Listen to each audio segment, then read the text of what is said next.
সবাই কেমন আছেন? সৌদি প্রবাসের জন্য আরেকটা আপডেট খবর নিয়ে চলে আসছি। ভাই কি বলবো ভাই, কথা মানে আসতেছে না, বুঝছেন?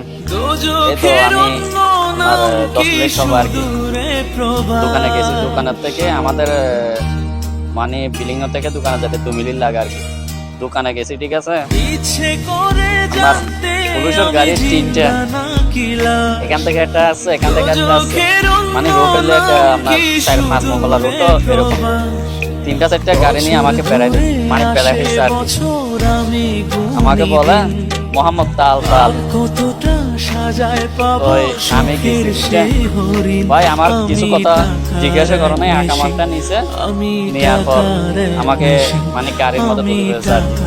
গাড়ির মধ্যে তোলার পরে মসজিদের এখানে 4-5টা গাড়ি একসাথে আছে, এখানে নিয়ে গেছে। এখানে নিয়ে গিয়ে আমাকে নামার পরে আমার একামা ওদের আশা করি বড় যেটা আছে এটা দিয়েছিল। তো আমি মদিরার সাথে কথা বলা দিয়েছি। তো আল্লাহর রহমতে মদিরার কথা বলার পরে আমার আকামা হলো জিদ্দা, বুঝছেন? তো আশা করি ছেড়ে দিছে। তো আলহামদুলিল্লাহ অনেক খুশি হয়েছি ভাই। এখন আর না হলে তো ভাই জিদ্দা নিয়ে যাই, ওরকম মরুভূমিতে ফেলাই দিত, এটা আমি জানি না, ঠিক আছে? তো সবাই দোয়া করবেন। আর সবাইকে বারবার বলতেছি, যারা আকামা, জিদ্দা, রিয়াদ, তারা মক্কা ঢুকিয়েন না, বারবার বলতেছি ভাই। অনেক এখানে অনেক দরাদরি হচ্ছে, অনেক বলার মতো না।